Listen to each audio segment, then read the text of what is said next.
This is Phil Yanov, and I just thought I'd sit here and talk a little bit today about something I thought you might be a little bit interested in, and that is the new Google Chrome browser. If you hadn't been paying attention, Google has just recently introduced a brand new browser. The browser is called Chrome. It's available for download at google.com/Chrome. And what this is just a complete, I mean, if you took and mixed up all the things that you liked about the other browsers and kind of put them in one place, they're really kind of there in Chrome. And it's not that Chrome is completely and utterly full-featured. It's like they took the things that they felt like were most important, that Google thought was most important, and put them in. So let's talk about that. One of which is it's got a real nice tabbed interface at the top. You know, everybody has done tabs. One of the issues that, you know, sort of Firefox did is they added the tabs. They were the first guys to do it, but you know, really wasn't a very good use of the screen real estate. I mean, you ended up losing another whole line of stuff just to get to the tabs. Google Chrome has moved those things to the top of the screen, and that's really kind of nice. I mean, it's actually great.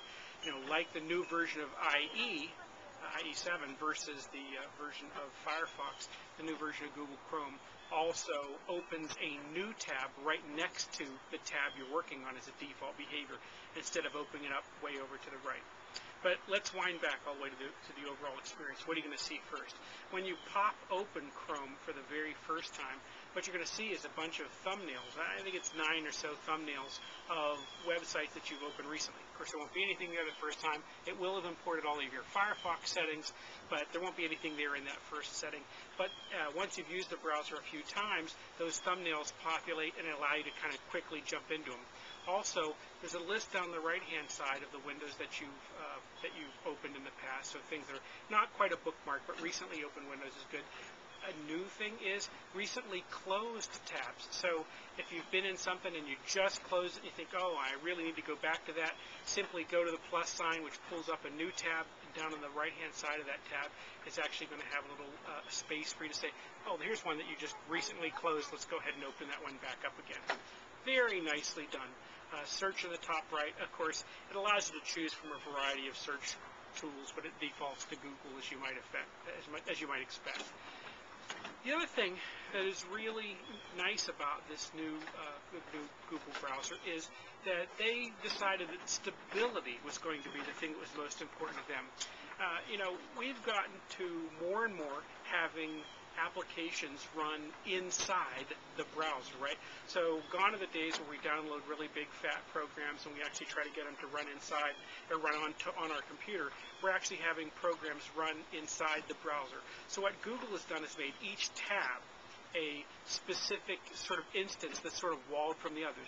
So if the JavaScript or the application inside of one tab sort of goes haywire or decides to try to use up all the system resources, it sort of shuts it down and stops and says, hey, you know, this guy's having trouble. Do you want to kill him, or do you want to kind of let it go and see what happens? But it doesn't immediately kill all the other tabs. I say this because this is important to me. There are a number of websites that I go to that are really JavaScript intensive. You know, you're doing some heavy-duty editing, particularly in email and web environments, and those tend to crash the Firefox browser, which is my browser of choice. You know, I've gone and sort of deleted all the extensions and so forth that I had running in there, but still it tends to crash the browser, and it's just a bad thing overall. So, number one thing I'm going to say, that reason I think you're going to want to try the new Google Chrome browser is because it's absolutely more stable than the other browsers that you've probably been using, IE7, Firefox 3. And, you know, of course, Google wants you to use it because they're certainly going to optimize it for experience on the Google websites. And I mean, there's a pile of stuff out there. Obviously, all the properties. You think about Google Docs and the forms that you build in spreadsheets on Google Docs spreadsheets. You know, Blogger and so forth. You can imagine that they're going to continue to optimize it and make sure that those programs have at least one good browser environment where they're absolutely and utterly well behaved in. So, I think a lot of it, it's fast. I've actually today went back and actually set Google Chrome as my default browser to go through this test. I don't know if I always sit there. There's some really cool functions that I've got loaded over in Firefox that I kind of miss. You know, I use the RoboForm password toolkit, so that doesn't run in Chrome yet. So I have to go back and forth between Firefox to make that work. but I really do like Chrome because it's fast. It just pops right up and it works. So give it a try and let me know what you think. Post me back a video or send me an email. Drop me a link. Let me know what you think. Google.com/Chrome.